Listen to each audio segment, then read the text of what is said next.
আমাদের সমাজে একটা ধারণা আছে, সেটা হলো যে তরুণ বয়সে, উঠতি বয়সে, একটু ছেলে বয়সে এদিক সেদিক করা যায়। সমাজে এটাকে মোটামুটি মানুষ মেনেই নিয়েছে। খোদ প্যারেন্টসরা পর্যন্ত ধরেই নেয় যে ছেলে মেয়ে এই বয়সে একটু আধটু করবেই।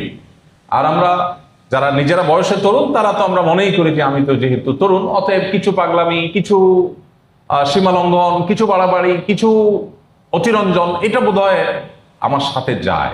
যৌবনটা, তারুণ্যটা হেয়ালিপনার বয়স নয়, এটা পাগলামোর বয়স নয়, এটা অপচয় করবার বয়স নয়, এটা হলো নিজেকে গড়ে তোলার বয়স, এটা হলো নিজের জীবনের ভিত্তিকে গড়ে তোলার বয়স, এটা হলো সিদ্ধান্ত নেওয়ার বয়স যে আমি লিডার হতে যাচ্ছি।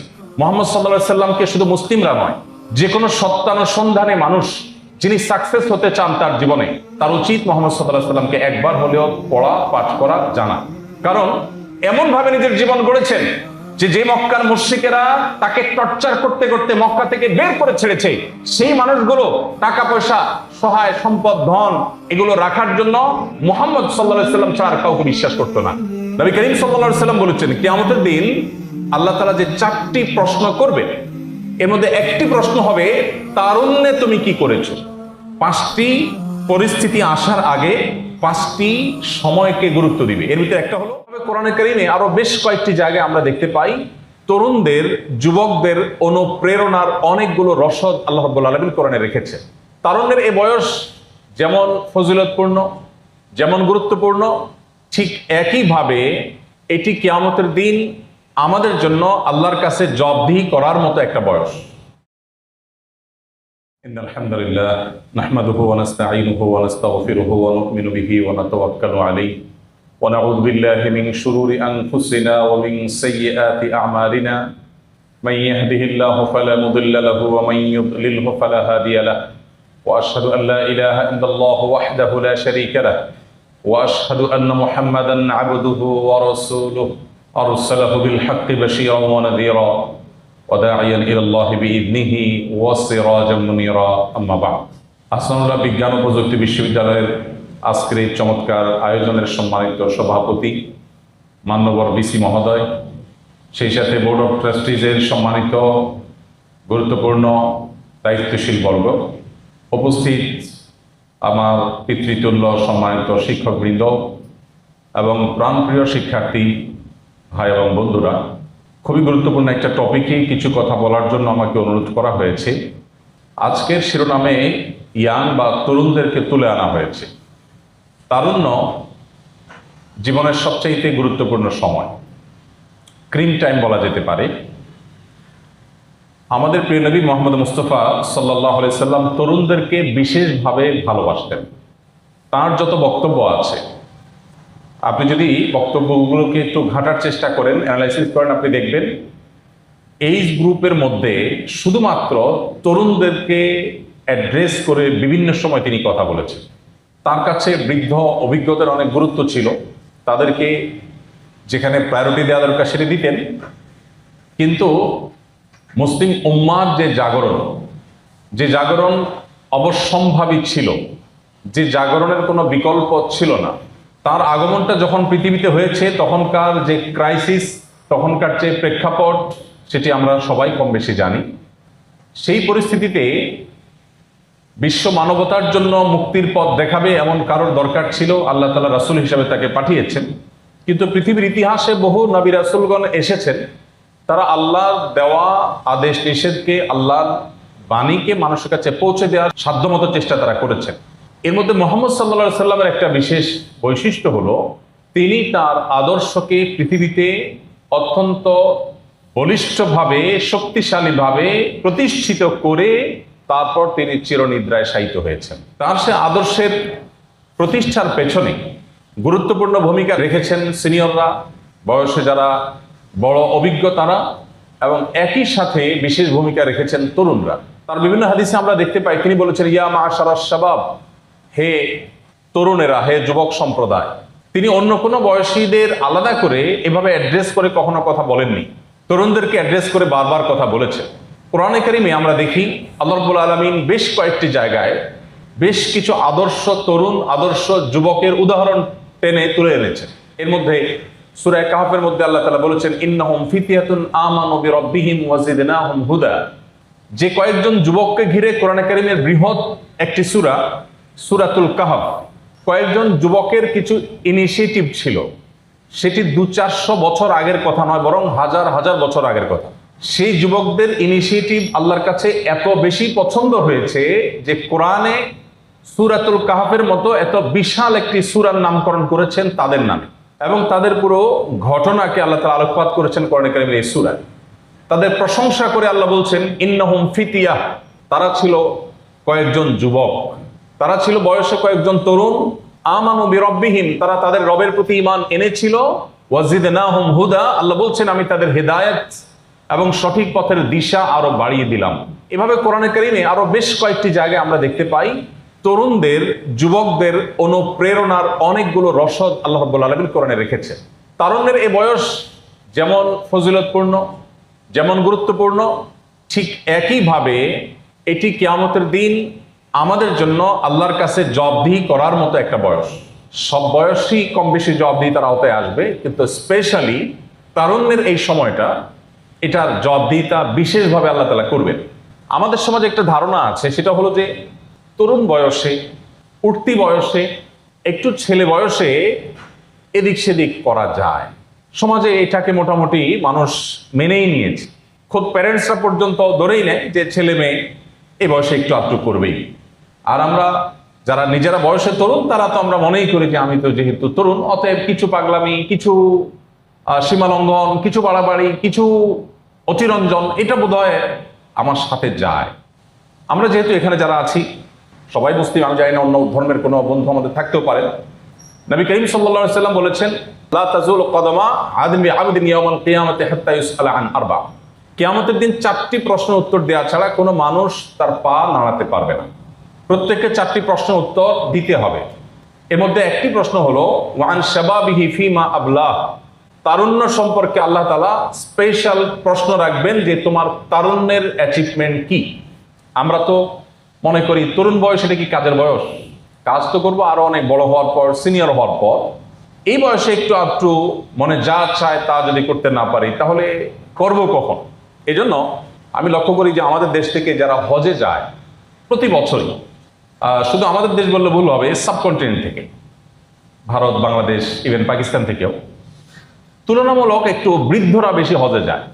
বাট এই কালচারটা আবার অন্য দেশে বেলা দেখা যায় না।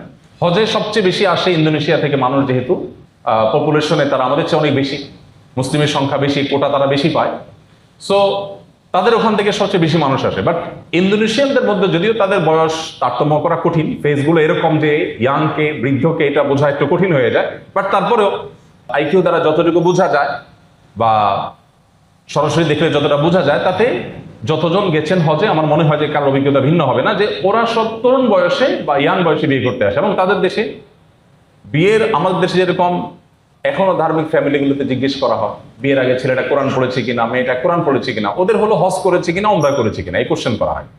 তো আমাদের সমাজে তরুণ বয়সে হজ উমরা না করে বার্ধক্যে কেন করে? ইভেন কেউ যদি সরকারি বেসরকারি কোনো জবও করে তো অপেক্ষা থাকে তিনি কখন অবসরে যাবেন, তারপর তিনি হজটা করবেন। মোস্ট অফ দ্য কেস দেখা যায় এরকম। তো আমি এটার উত্তর খোঁজার চেষ্টা করছিলাম, কেন এটা? মানুষ যখন বার্ধক্যে যায়, অবসরে চলে যায়, তখন তো তার শরীর ছেড়ে দেয়। হজ তো বেশ কষ্টসাধ্য, পরিশ্রম সাধ্য একটা ইবাদত। এখানে প্রচুর পরিশ্রম করতে হয়, মাইলকে মাইল হাঁটতে হয়, প্রচন্ড রোদে, গরমে, অনেক সময় প্রতিকূল পরিবেশে চলাফেরা করতে হয়। তো সেখানে তো একজন ইয়াং মানুষ অনেক বেশি সার্ভাইভ করতে পারার কথা। তাহলে কারোর আর্থিক সক্ষমতা আছে, এরপরও তিনি হজ করেন না, অপেক্ষা করেন কখন বার্ধক্য আসবে। ওয়াই? এর উত্তর আমি খুঁজে পেলাম, যে এর উত্তর হলো, অনেকে আমার কাছে প্রশ্ন দেয় এবং প্রশ্নে লেখে যে হুজুর, হজ করলে নাকি আর কোনো খারাপ কাজ করা যায় না। যেহেতু হজ করলে আর কোনো খারাপ কাজ করা যায় না, এই তথ্যটা সঠিক কিনা জানার জন্য প্রশ্ন করে, তখন আমি উত্তর পেয়ে গেছি যে আসলে অল্প বয়সে যদি হাতে টাকা পয়সা এসেও যায়, তারপরে যদি বেচারা হজ করে, তার টেনশন হলো হজটা করে ফেললে তো আমাকে ফেরেশতা হয়ে যেতে হবে, অথচ আমার এখনো বহুত অপকর্ম বাকি, এখনো বহুত ঘুষ খাওয়া বাকি রয়েছে, বহুত টিন চুরি, গুম চুরি করার অনেক অপশন এখন আমার হাতে আসছে। তো এত অল্প বয়সে যদি আমি সব অপশন ক্লোজ করে ফেলি তাহলে কিভাবে হবে? এই জন্য আমরা অপেক্ষা করি যে যত রকমের 2 নম্বরই আছে, যত রকমের অনিয়ম আছে, দুর্নীতি আছে, আল্লাহর অবাধ্যতা আছে, নাফরমানি আছে, গুনাহের কাজ আছে, সব করে সেরে এরপরে রিটায়ারমেন্টে যাওয়ার পর আমরা একটা হজ বা উমরা করব, মক্কা গিয়ে সম্ভব হলে একটা লম্বা জুব্বা কিনবো এবং সুন্দর দেখে একটা টুপি কিনবো, এরপর আমরা হাজী সাহেব হয়ে যাব, মসজিদে বসে যাব। আমরা মসজিদের সভাপতি, মাদ্রাসার সভাপতি, মাহফিলের সভাপতি, কোনো জায়গায় 10 ব্যাগ সিমেন্ট দিলাম, কিছু টাকা দিলাম, হুজুররাও বাহবা দিলেন, মারহাবা দিলেন, আল্লাহ বোধহয় খুশি হয়ে যাবে। এই ভুল কনসেপ্ট আমাদের সমাজে খুবই শক্তিশালীভাবে গেড়ে বসেছে, দুর্ভাগ্যজনক একটা বাস্তবতা। নবী করিম সাল্লাল্লাহু আলাইহি ওয়াসাল্লাম বলেছেন, কিয়ামতের দিন আল্লাহ তাআলা যে 4টি প্রশ্ন করবে, এর মধ্যে একটি প্রশ্ন হবে, তারুণ্যে তুমি কি করেছো? তুমি তারুণ্যে বিড়ি খেয়ে, মাদকাসক্ত হয়ে, অবৈধ সম্পর্ক করে, মানুষকে কয়েকজন বন্ধু মিলে তুচ্ছ তাচ্ছিল্য করে, ট্রল করে, বিভিন্নভাবে আল্লাহকে অসন্তুষ্ট করে, এরপরে বার্ধক্যে এসে তুমি সুফি সাহেব হয়ে গেছো, এটা আল্লাহর কাছে গুরুত্বপূর্ণ না। আল্লাহ তাআলা জিজ্ঞেস করবেন না, জানতে চাইবেন না বার্ধক্যে তুমি কি করেছো। কোনো হাদিসে, কোরআনে কারীমের কোনো জায়গায় এই কথা বলা হয়নি যে মানুষের বয়সের শেষ প্রান্ত সম্পর্কে আল্লাহ স্পেশাল কোনো প্রশ্ন করবেন, এটা বলা হয়নি। বরং উল্টাটা আছে, কেউ যদি তারুণ্যে সঠিক পথে থাকে, বার্ধক্যে গিয়ে তিনি যদি সঠিক পথে থাকার সুযোগ না পান, নামাজ পড়তে পারছেন না, ওযু করতে পারছেন না, ওযু ধরে রাখতে পারছেন না, ভালো কাজ করতে পারছেন না, তো নবী সাল্লাল্লাহু আলাইহি ওয়াসাল্লামের পরিষ্কার হাদিস আছে, ওই ব্যক্তিকে তার তারুণ্যে শক্ত সবল থাকতে তিনি যে আমলগুলো করতেন, তার সমপরিমাণ সওয়াব আল্লাহ তাআলা তাকে বার্ধক্যে পেনশনে যেরকম দেওয়া হয় ঠিক সেরকম দিতে থাকবে। সো আমাদের জীবনের সবচেয়ে গুরুত্বপূর্ণ সময়টা আমরা এখন পার করছি, যে ব্যাপারে আমাদের সমাজের মানুষের ভুল ধারণা আছে যে না, এই বয়সে একটু আধটু করে না, এটা সঠিক না। পৃথিবীতে যারা পরিবর্তনের মহানায়ক হয়েছেন, যত মানুষ আপনি দেখবেন তারা তারুণ্য থেকেই সেই পথ ধরেছেন। বিড়াল কোনটা ইঁদুর ধরবে গোপ দেখলে বোঝা যায়। তারুণ্য থেকে আন্দাজ অনুমান করা যায় কার ভেতরে, বুকের ভেতরে ব্যথা কতখানি, কে কতটা মানুষ উপকার করতে চায়, দেশ, জাতি, উম্মার জন্য কে কি করতে চায়, এটা তার অ্যাপ্রোচ, এটা তার তারুণ্যের প্রচেষ্টা, এই বিষয়গুলো থেকে অত্যন্ত পরিষ্কারভাবে ফুটে ওঠা চাই। যদি না হয় তাহলে তার জীবনে অন্য 10 জন মানুষের মতো, সরি টু সে, একজন ভালো বড় কামলা হতে পারবেন। আপনি প্রযুক্তি বিশ্ববিদ্যালয় থেকে পড়ে কোনো একটা সাবজেক্টে আপনি খুব ভালো ফলাফল করে আপনি একটা ভালো চাকরি পেলেন, ভালো একজন চাকর হলেন, কোনো একটা কোম্পানিকে, সরকারি বা বেসরকারি কোনো একটা প্রতিষ্ঠানকে আপনি সার্ভ করলেন, সেটা আপনি করতেই পারেন।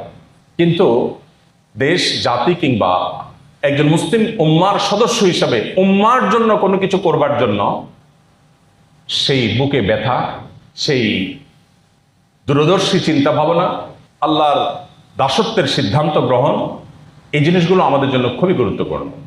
নবী করিম সাল্লাল্লাহু আলাইহি ওয়াসাল্লামের আরেকটি হাদিস আমরা দেখতে পাই, তিনি বলেছেন, ইগতানিম খামসান ক্বাবলা খামসিন, 5টি পরিস্থিতি আসার আগে 5টি সময়কে গুরুত্ব দিবে। এর ভিতরে একটা হলো, এবং শুরুতে তিনি রেখেছেন, শাবাবাকা ক্বাবলা হারামিক, তোমার তারুণ্যের কদর করবে বার্ধক্য আসার আগে। বার্ধক্য এসে গেলে তখন তারুণ্য নিয়ে হাউতাশ করবে, কোনো কাজে আসবে না। আলী রাদিয়াল্লাহু তাআলা আনহুর দিকে সম্বোধন করা হয় কয়েকটি আরবি পংক্তিকে। তার সেই কবিতা মালার মধ্যে তিনি বলেছেন, বাকাইতু আলা শাবাবিন কাদ তাওয়াল্লা ফায়া লাইতা শাবাবা লানা ইয়াউদু ওয়ালাকিন্না শাবাবা ইযা তাওয়াল্লা আলা শারাফিন ফামাতলাবুহু বাঈদ ওয়ালাউ কানা শাবাবু ইউবাউ বাইআন লাআতাইতুল মুবাইআ মা ইউরিদ। তিনি বলেছেন যে পরিণত বয়সে এসে আমি তারুণ্যকে একবারের জন্য কেনবার চেষ্টা করছি। পৃথিবীর কোনো বাজারে কোথাও কি তারুণ্য কেনার কোনো সুযোগ আছে কিনা? যদি থাকে, আমার সকল সম্পদ দিয়ে হলেও আমি কিছুকালের জন্য তারুণ্যকে কেনার চেষ্টা করতাম। কারণ তারুণ্যের একটি ইবাদত, সামান্য ইবাদত আল্লাহর কাছে এত প্রিয়, বার্ধক্যের বছরের ইবাদত আল্লাহর কাছে এত প্রিয় নয়। কিন্তু আফসোসের বিষয় হলো, তারুণ্য একবার চলে গেলে সেটা আর কখনো কোনো সম্পদের বিনিময়ে ফিরিয়ে আনা যায় না। আপনারা ডক্টর খন্দকার আব্দুল্লাহ জাহাঙ্গীর রহমতুল্লাহের নাম শুনেছেন নিশ্চয়ই। তিনি ইসলামী বিশ্ববিদ্যালয় কুষ্টিয়ার প্রফেসর ছিলেন, আল হাদিস ডিপার্টমেন্টের।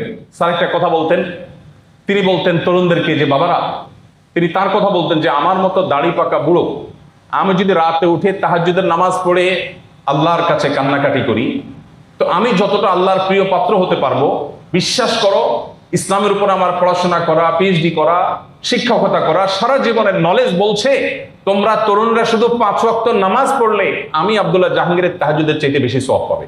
কারণ তোমাদের এই সময়টাতে শয়তান তোমাদের যেভাবে প্ররোচিত করবার চেষ্টা করে, বিপদগামী করবার চেষ্টা করে, এই সময়টাতে আল্লাহ বিরুতার পথে থাকা এটা জীবনের সবচেয়ে বড় অর্জন, সবচেয়ে বড় অ্যাচিভমেন্ট। নবী করিম সাল্লাল্লাহু আলাইহি ওয়াসাল্লামের হাদিস থেকে আমরা জানলাম যে তারুণ্যের এই সময়টাকে তিনি আমাদেরকে কদর করবার নির্দেশ করেছেন। কোরআনে কারিমে আল্লাহ তাআলা বারবার করে তারুণ্যের এই বয়সটার ব্যাপারে গুরুত্ব আরোপ করেছেন বিভিন্নভাবে। নবী আলাইহিস সালামের অনেকগুলো হাদিস থেকে আমরা সেটি বুঝি। এবং তার যে সভাসদ ছিল এটা ছিল বৈচিত্র্যে ভরা। তার সভাসদে একদিকে সিনিয়র আবু বকর সিদ্দিক রাদিয়াল্লাহু তাআলা আনহু স্থান পেয়েছেন, আবার তরুণ আলী রাদিয়াল্লাহু তাআলা আনহু স্থান পেতেন। তার সাহচর্য যেমন অন্য সিনিয়ররা পেতেন, ঠিক এমনিভাবে আব্দুল্লাহ ইবনে মাসউদের মতো, আব্দুল্লাহ ইবনে ওমরের মতো, আব্দুল্লাহ ইবনে আব্বাসের মতো আর অনেক তরুণ সাহাবীরা তার কাছে অত্যন্ত গুরুত্ব পেত এবং তার অত্যন্ত কাছের মানুষ ছিল এই মানুষগুলো। আজও গোটা পৃথিবীতে নবী করিম সাল্লাল্লাহু আলাইহি ওয়াসাল্লাম এরকম দূরদর্শী আরেকটি মানুষ পাওয়া যায় না যে তিনি একটা পৃথিবীর পট পরিবর্তন করেছেন, একটা পৃথিবীর পট পরিবর্তনের মহানায়ক হয়েছেন। আমি তো বলি মুহাম্মদ সাল্লাল্লাহু আলাইহি ওয়াসাল্লামকে শুধু মুসলিমরা নয়, যে কোনো সত্যানুসন্ধানে মানুষ যিনি সাকসেস হতে চান তার জীবনে, তার উচিত মুহাম্মদ সাল্লাল্লাহু আলাইহি ওয়াসাল্লামকে একবার হলেও পড়া, পাঠ করা, জানা। কারণ যে মানুষটার জীবন এসেছে বাধায়, মক্কার জীবন থেকে মদিনার জীবন পর্যন্ত 63 বছরের জীবনে, অবাক করা বিষয়, একটি বছর 63 বছরের মধ্যে আপনি বের করতে পারবেন না যেই বছরটা তিনি নিশ্চিন্তে শান্তভাবে আরামের সাথে কাটাতে পেরেছেন। একটি বছর 63 বছরের মধ্যে। আপনি বলবেন কিভাবে সম্ভব? শৈশবও ছিলেন না, না শৈশবও ছিলেন না, মায়ের কোলে যখন দুধের শিশু তখনও ছিলেন না, না তখনও তিনি শান্তিতে আসলে সেভাবে কাটাতে পেরেছেন বলা যায় না। কারণ পৃথিবীর আলো দেখবার আগেই প্রিয় বাবাকে হারিয়েছেন, মায়ের গর্ভে থাকতে বাবা মারা গেছে, এতিম হয়েই পৃথিবীতে এসেছে, বিপদ মাথায় নিয়ে এসেছে, পৃথিবীর আলো দেখতে না দেখতেই মাকে হারিয়েছে, দুইটি ছায়া চলে গেছে, তার চেয়ে বড় অসহায় আর কি আছে পৃথিবীতে। এরপর শৈশবের সে কঠিনতম সময়ে একমাত্র আশ্রয়দাতা দাদা আব্দুল মুত্তালিব শৈশবটা পার হতে পারেনি। শৈশব পেরোনোর আগেই আল্লাহ তাআলা আব্দুল মুত্তালিবকেও নিয়ে গেছেন। এরপর তার একমাত্র আশ্রয়দাতা ঘরে স্ত্রী খাদিজা রাদিয়াল্লাহু তাআলা আনহা আর বাইরে চাচা আবু তালেব। তার জীবনের সবচেয়ে কঠিন সময় যেটা 40তম বছর, যেটাকে বলা হয় আমাল হুজন, তার জীবনের সবচেয়ে পেরেশানির বছর। আর ওই বছর ওই সময়টাতে তার এই দুইজন আশ্রয়দাতার দুজনকে আল্লাহ তাআলা একসাথে নিয়ে গেলেন। আপনি চিন্তা করুন।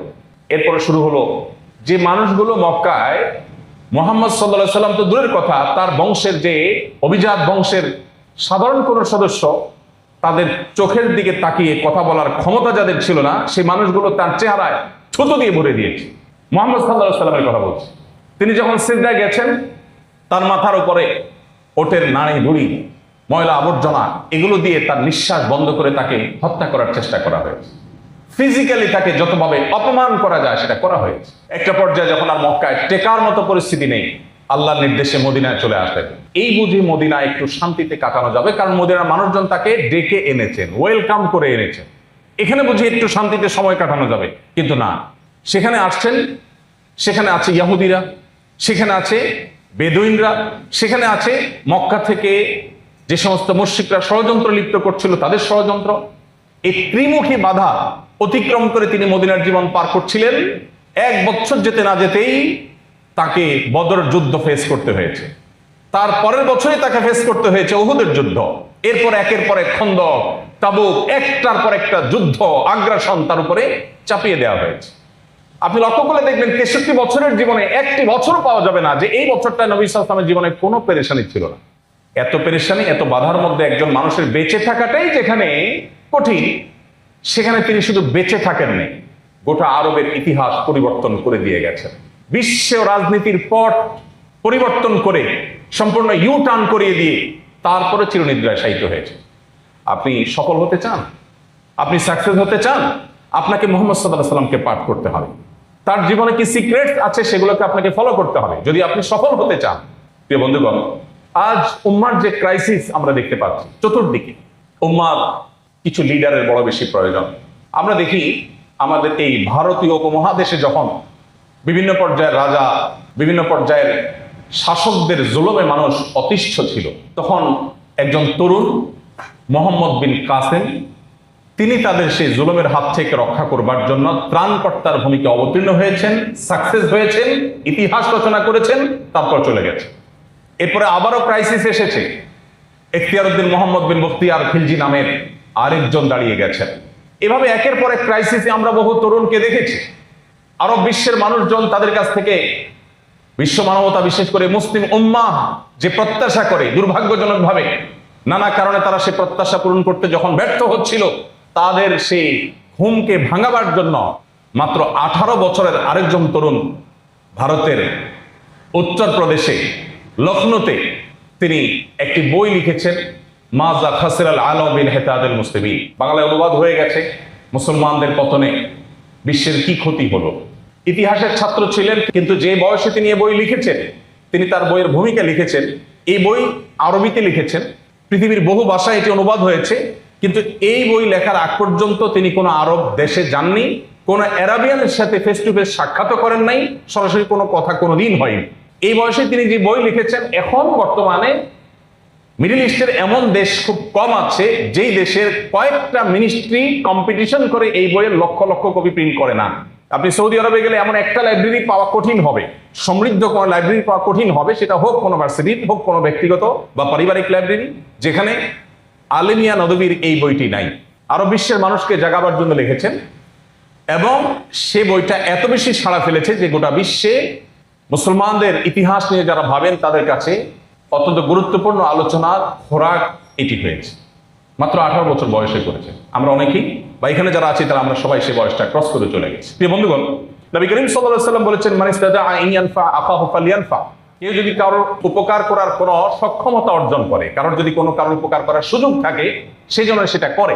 আল্লাহ তাআলা আমাদেরকে সেই সুযোগ দিয়েছেন, অবারিত সুযোগ। আমাদের কাছে অনেক বেশি সুযোগ আছে। আমরা যারা এখানে আসছি বিশ্ববিদ্যালয়ে পড়াশোনা করতে, আমাদের জীবনের একটা স্বপ্ন আছে। আমি শুরুতে একটা কথা বলে রেখেছি, আমরা আসলে যত স্বপ্ন বাস্তবায়ন করতে চাই না কেন, দিন শেষে সবগুলোই ইসলামের দৃষ্টিকোণ থেকে, কোরআন এবং হাদিসের দৃষ্টিকোণ থেকে অত্যন্ত তুচ্ছ বা খুবই সাধারণ লক্ষ্য, যেটা একজন মুসলিম তরুণের লক্ষ্য হওয়া উচিত নয়। যেমন আমি একজন প্রফেশনাল হব, আমি একজন ইঞ্জিনিয়ার হব, আমি কোনো একটা সেক্টরে কিছু একটা হব, এটা হয়ে মূলত আমি একটা ভালো কেরিয়ার গড়বো। সেটা গড়ে কি করব? আপনারা একটু আমাকে হেল্প করেন। আপনারা সবাই একটা ভালো কেরিয়ার করতে চান, তাই তো? ভালো কেরিয়ারটা কেন দরকার? ভালো বিয়ে করার জন্য।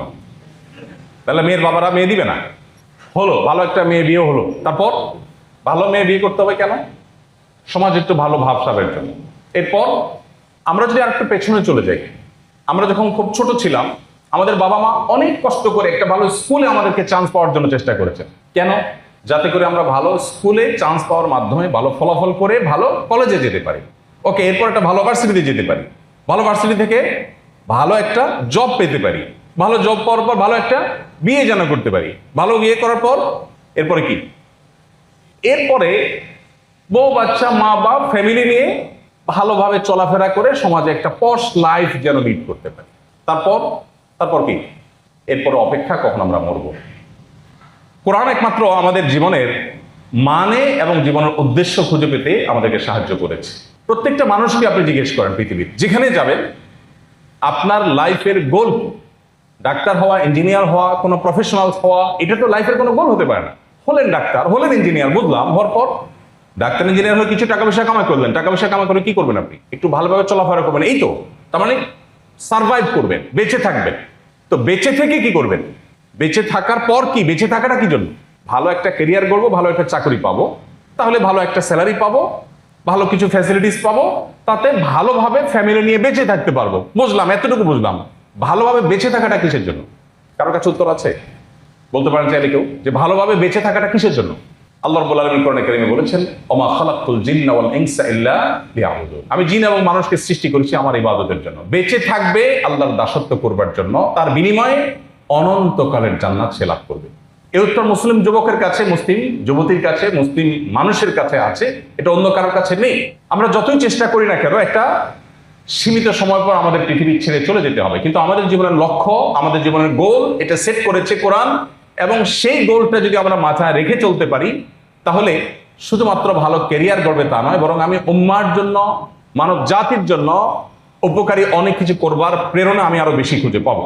এই জন্য নবী সাল্লাল্লাহু আলাইহি ওয়াসাল্লাম এই হাদিসটা আমাদের জন্য গুরুত্বপূর্ণ। তিনি বলেছেন, মান ইসতাতাআ আন ইয়ানফা আখাহু ফালইয়ানফা। কেউ যদি মানুষের উপকার করবার কোনো সামর্থ্য রাখে, সে যেন সেই সিদ্ধান্ত নেয় এবং সে যেন সেটা করে। আমরা মানুষকে সেবা দিতে চাই, এটা হলো ভালো নিয়ত।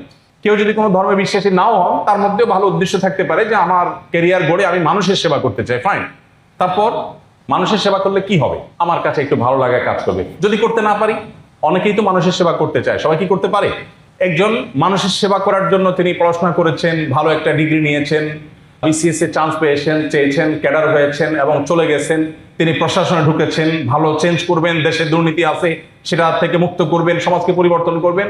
ওখানে যাওয়ার পরে এবার দেখছেন যে না, সবই এলোমেলো হয়ে গেছে, কিছুই করতে পারছেন না।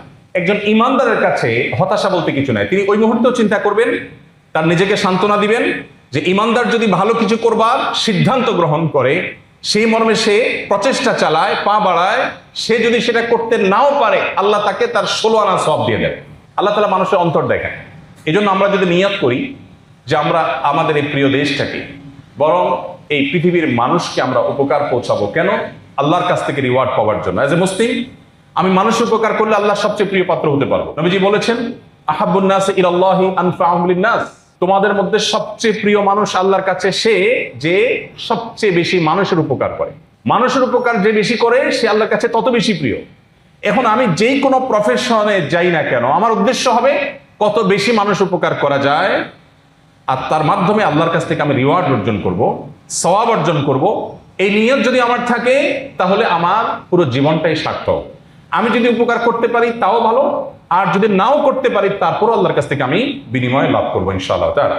প্রিয় বন্ধুগণ, আজ গোটা বিশ্ব, বিশেষ করে মুসলিম বিশ্বের কথা যদি আমরা বলি, হাহাকার চতুর্পাশে আমরা দেখতে পাচ্ছি। আমাদের সেই লিডারশিপ গড়ে উঠছে না, যে লিডারশিপ মুসলিমদের তাদের সে হারানো ঐতিহ্যকে আবার পুনরায় উদ্ধার করতে, পুনরায় প্রতিষ্ঠিত করতে সক্ষম হবে। আপনাদের জন্য সেই সম্ভাবনার অপার দুয়ার কিন্তু খোলা আছে।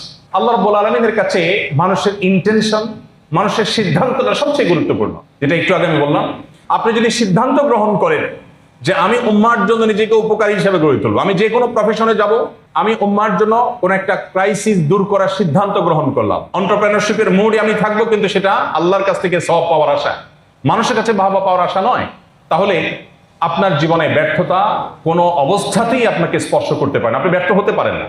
আমাদের সাধারণত কম্পিটিশনের মানসিকতা সবার মধ্যে থাকলেও এখানে মুসলিম এবং অমুসলিমের একটা পার্থক্য তৈরি হয়ে যায়। একজন আল্লাহতে বিশ্বাসী নয়, ওই ব্যক্তির কম্পিটিশনের মানসিকতা সবসময় তাকে সুখী করে না, কিন্তু মুসলমানের জীবনে দুঃখ আসতেই পারে না। এই জন্য নবীজি বলেছেন, আজাবান লি আমরিল মুমিন ইন্না আমরাহু কুল্লুহু খায়র।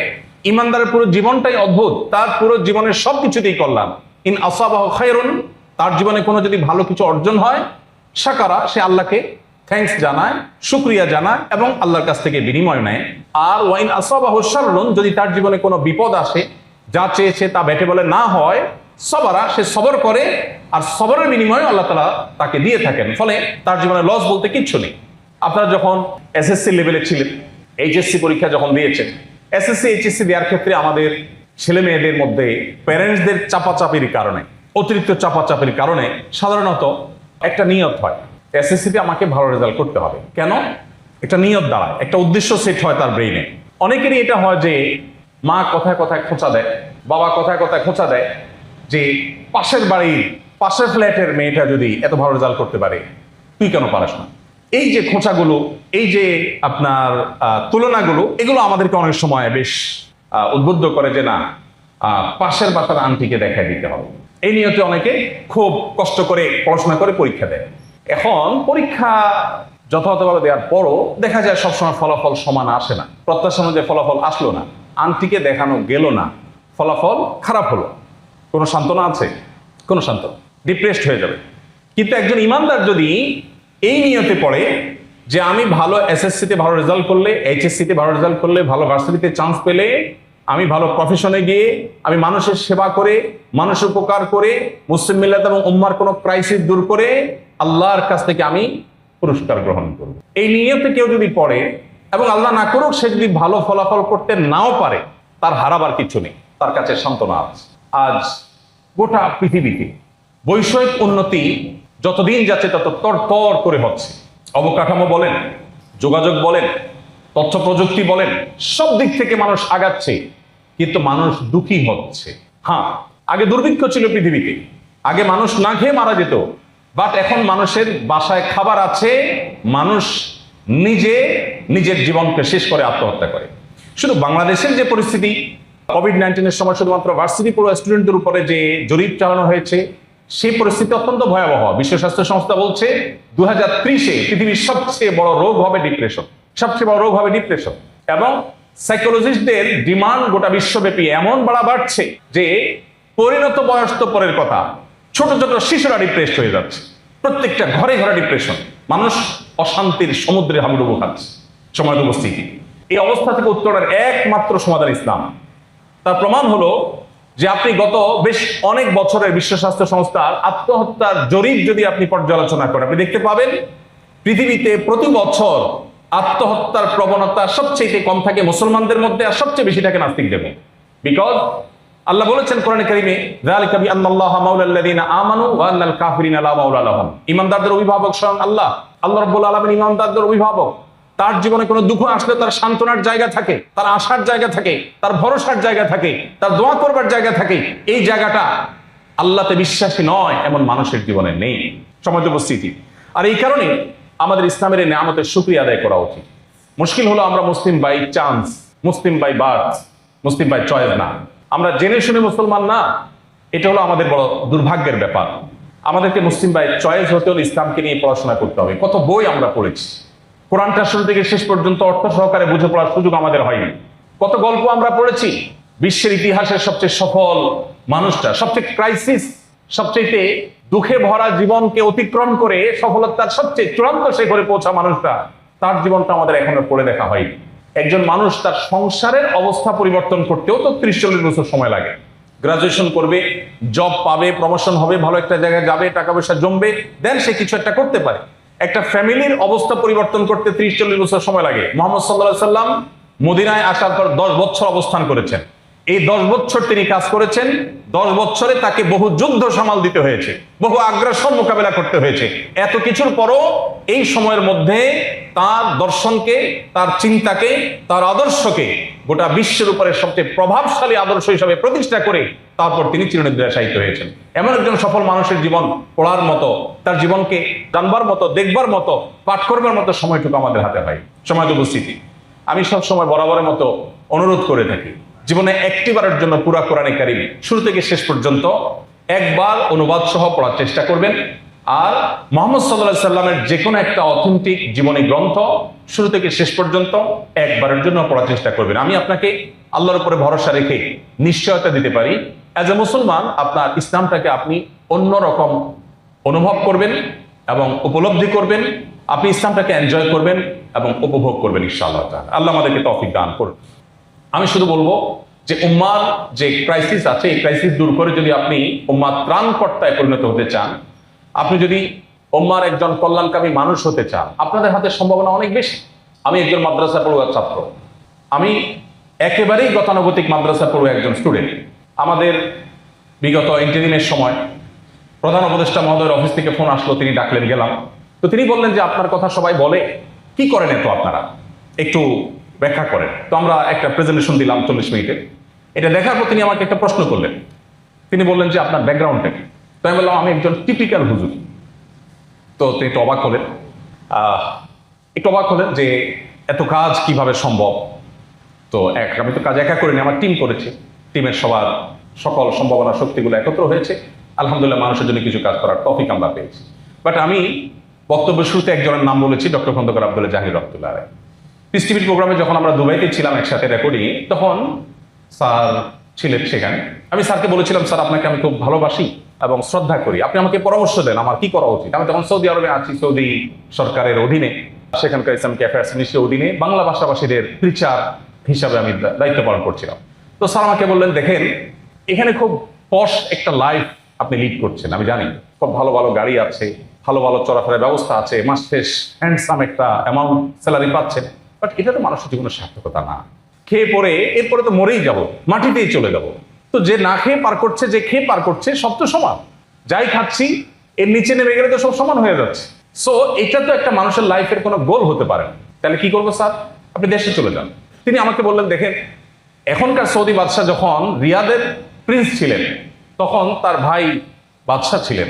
তখন আমি কিং সাউথ ইউনিভার্সিটিতে সবচেয়ে ভালো ফলাফল করে তার হাতে গোল্ড মেডেল পেয়েছি এবং বিশাল সম্মাননা পেয়েছি।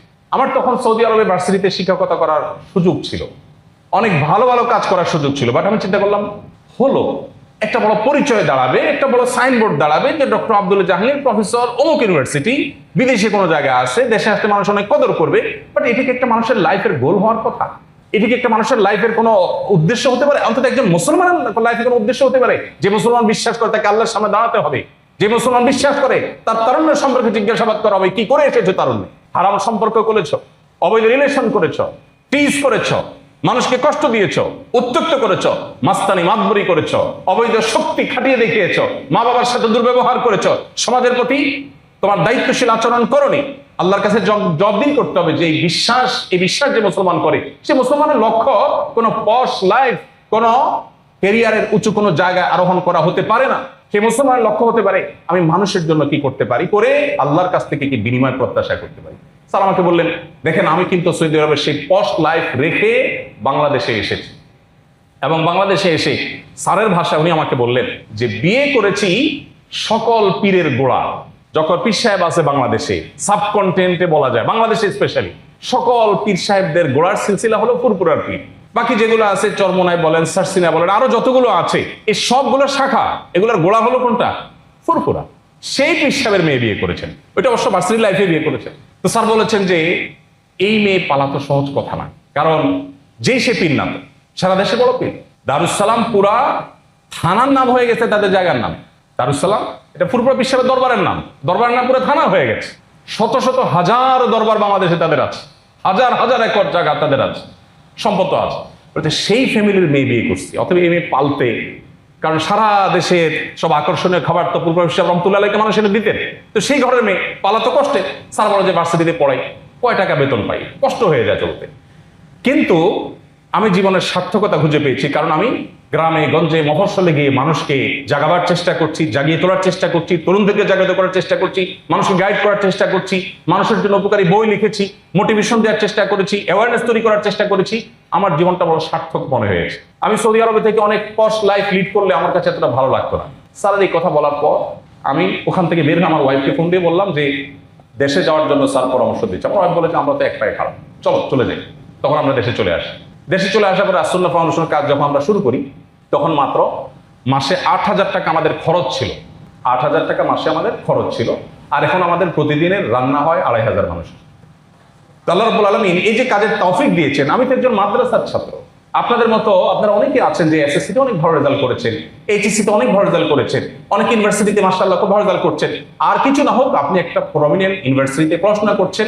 আপনি যদি এই সমাজের মানুষের জন্য ব্যাপকতর ভূমিকা রাখবার স্বপ্ন না দেখেন, এটা হবে আপনার জীবনের অন্যতম অপচয়। আপনি শুধুমাত্র কোন রকম গ্রাজুয়েশন শেষ করে একটা ভালো শ্বশুর ভাব করার চেষ্টা করলেন, যে আমার গ্রাজুয়েশন শেষ হলো, পরিচয় দেওয়ার মতো একটা শ্বশুর হইলে হলো, যে অমুকের মেয়ে বিয়ে করছে, এটা কোনো মানুষের লক্ষ্য হতে পারে জীবনে? এই জন্য প্রিয় বন্ধুগণ, উম্মাহ চেয়ে আছে আপনাদের দিকে। মুসলিম উম্মাহ গোটা বিশ্বে আজ আপনাদের দিকে তাকিয়ে আছে। জ্ঞানে, বিজ্ঞানে, তথ্য প্রযুক্তিতে, স্পিরিচুয়ালিটিতে, আধ্যাত্মিকতায়, রুহানি শক্তিতে সার্বিকভাবে বলিয়ান না হলে আপনি বিশ্বে মানুষের জন্য, মুসলিম মিল্লাতের জন্য আপনি কিছু করতে পারবেন না। আর সেজন্য যৌবনটা, তারুণ্যটা হেয়ালিপনার বয়স নয়, এটা পাগলামোর বয়স নয়, এটা অপচয় করবার বয়স নয়, এটা হলো নিজেকে গড়ে তোলার বয়স, এটা হলো নিজের জীবনের ভিত্তিকে গড়ে তোলার বয়স, এটা হলো সিদ্ধান্ত নেওয়ার বয়স যে আমি লিডার হতে যাচ্ছি, আমি উম্মার জন্য ত্রাণকর্তা হতে চাই, আমি পথ প্রদর্শক হতে চাই। মুহাম্মদ সাল্লাল্লাহু আলাইহি সাল্লাম কিন্তু আপনাদের মতো বয়সে মানুষকে কষ্ট থেকে উদ্ধার করবার জন্য, মানুষের কষ্ট দূর করবার জন্য মক্কায় যারা হজ করতে আসতো, তাদের উপরে যারা অত্যাচার করত, জুলুম করত, তাদের হাত থেকে উদ্ধার করবার জন্য হিলফুল ফুজুল, ঐতিহাসিক যে হিলফুল ফুজুল হয়েছে তার সাথে তিনি জড়িত হয়েছেন, তার সদস্য পদ নিয়েছেন এবং মানুষের কল্যাণে কাজ করেছেন। তখন তিনি নবুয়তের দায়িত্ব বুঝে পান নাই, এমন ভাবে নিজের জীবন গড়েছেন যে মক্কার মুশরিকেরা তাকে টর্চার করতে করতে মক্কা থেকে বের করে ছেড়েছে, সেই মানুষগুলো টাকা পয়সা, সহায় সম্পদ, ধন এগুলো রাখার জন্য মুহাম্মদ সাল্লাল্লাহু আলাইহি সাল্লাম ছাড়া কাউকে বিশ্বাস করতো না। এবং তিনি যখন মক্কা থেকে হিজরত করে মদিনায় চলে যান, তার জামাতা আলী রাদিয়াল্লাহু আনহুকে ডেকে বললেন, এই পুটলিতে স্বর্ণ মুদ্রা আছে, রৌপ্য মুদ্রা আছে, অমুক সম্পদ আছে, তমুক সম্পদ আছে, এটা অমুক মুশরিকের, এটা অমুক কাফেরের, এটা অমুকের, এটা তমুকের, এগুলো তুমি 3 দিন থেকে যার যারটা তার হাতে পৌঁছে দিয়ে তারপর তিনি মদিনা আসবে, তার আগে তুমি মদিনা আসবে না। তিনি চলে যাচ্ছেন মক্কা থেকে যাদের অত্যাচারে নিপীড়নে তাদের সম্পদ বন্টন করে দিয়ে যথাস্থানে পৌঁছে দেওয়ার ব্যবস্থা করে তারপর তিনি যাচ্ছেন। এবং সে যাওয়াটাও কোনো স্বাভাবিক যাওয়া না, রাতের অন্ধকারে অনেকটা পালিয়ে এবং অনেক কষ্ট করে গর্তে আশ্রয় নিয়ে যেতে হয়েছে। যাদের অত্যাচারে তাদের সম্পদ তাদের কাছে পৌঁছে দেওয়ার বন্দোবস্ত করে গেছেন, এবং এই কারণে তারাই নাম দিয়েছে আল আমিন নামে মানুষটি। আপনি তার উম্মত, আপনি আপনার গ্রামের মানুষের জন্য, আপনি আপনার এলাকার মানুষের জন্য বহুবিধ কল্যাণ করতে পারেন, কিন্তু এর ভিত্তি যদি হয় ঈমান, এর ভিত্তি যদি হয় তাকওয়া, এর ভিত্তি যদি হয় সালাত, এর ভিত্তি যদি হয় আপনার মুসলমানিত্ব, তো মনে রাখবেন পৃথিবীর কোনো শক্তি আপনাকে দমিয়ে রাখতে পারবে না। আপনি আপনার লক্ষ্যে পৌঁছাবেনই পৌঁছাবেন, বাহ্যিকভাবে যদি নাও পৌঁছান আল্লাহর খাতে আপনি পৌঁছাবেন। কিয়ামতের ময়দানে দেখবেন আপনি বড় এন্টারপ্রেনারশিপ হিসাবে আপনি বিশাল কাজ করেছেন, সেই সওয়াব পেয়েছেন। কেন?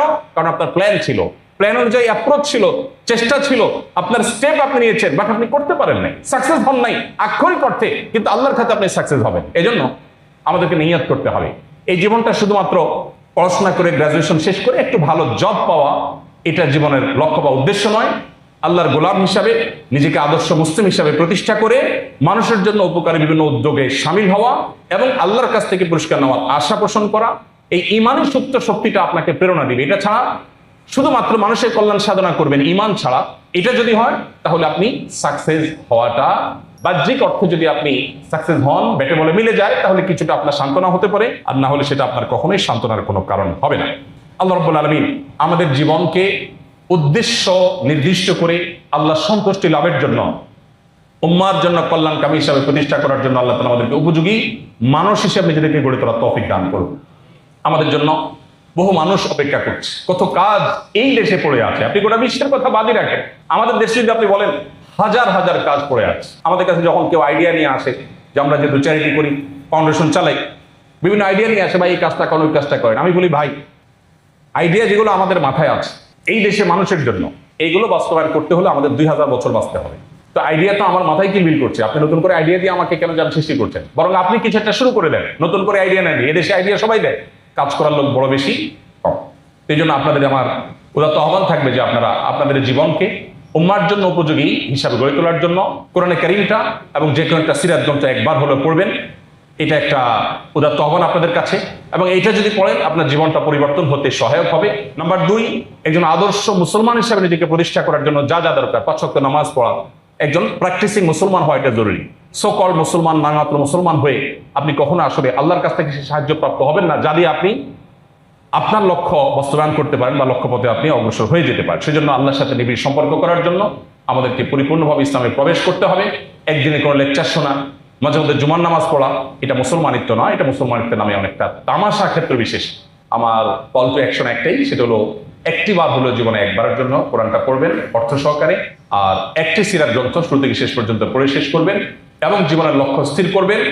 মানুষের জন্য কল্যাণকর কিছু করে আমি আল্লাহর কাছ থেকে বিনিময় প্রত্যাশা করি এবং উম্মার একজন লিডার হয়ে ওঠার চেষ্টা করি। আল্লাহ আমাদের সবাইকে সেই শক্তি, সেই সামর্থ্য দান করুন।